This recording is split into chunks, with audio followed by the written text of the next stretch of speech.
എന്നാൽ പിന്നെ ഇന്ന് നമുക്കൊന്ന് പായസം ഉണ്ടാക്കിയാലോ? വായോ. ഞാൻ ഇന്ന് പായസം ഉണ്ടാക്കാൻ പോകുന്നത് പാലട പായസമാണ് കേട്ടോ.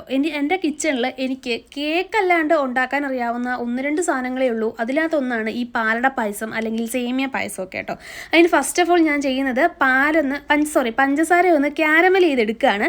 എന്നിട്ട് അതിലേക്ക് പാല് ചേർത്ത് കൊടുക്കുകയാണ് കേട്ടോ. നമുക്ക് ആവശ്യമായിട്ടുള്ള പാല് ഞാൻ 2 കവർ പാലും മറ്റോ ചേർത്തിട്ടുണ്ടെന്നാണ് എൻ്റെ ഒരു ഓർമ്മ. ഇതിപ്പോൾ എടുത്ത വീഡിയോ ഒന്നും അല്ല, കുറച്ച് നാളായി ഇതെടുത്തിട്ട്. പാല് നല്ല രീതിയിൽ കുറുകി വരുന്നത് വരെ ഞാൻ ഇങ്ങനെ ഇളക്കിക്കൊണ്ടേ ഇരുന്നിട്ടുണ്ടായിരുന്നു. നമ്മുടെ ക്യാരമലും പാലും കൂടെ ഒന്ന് മിക്സ് ആവണമല്ലോ. എന്നിട്ട് നമ്മൾ അതിലേക്ക് നമ്മുടെ പാലട മിക്സ് ഡബിൾ ഹോഴ്സിൻ്റെ ആണെന്ന് തോന്നുന്നു, അത് വാങ്ങിച്ചിട്ടുണ്ടായിരുന്നു. അപ്പോൾ അതും ചേർത്ത് കൊടുക്കുന്നുണ്ട്. എന്നിട്ട് നമ്മൾ നല്ല രീതിയിൽ ഇളക്കി കൊടുത്തുകൊണ്ടേയിരിക്കണം. അങ്ങനെ ഇളക്കിക്കൊണ്ടിരുന്നപ്പോഴത്തേക്കുമാണ് ദാണ്ട ഇങ്ങനെ തിളച്ച് തൂവി പോകുന്നത്. പിന്നെ അമ്മ വരുന്നതിന് മുമ്പ് തന്നെ ആ പാത്രം എടുത്ത് മാറ്റി വെച്ചിട്ട് പെട്ടെന്ന് തന്നെ സ്റ്റവും കാര്യങ്ങളെല്ലാം തുടച്ചെടുത്തിട്ടുണ്ടായിരുന്നു.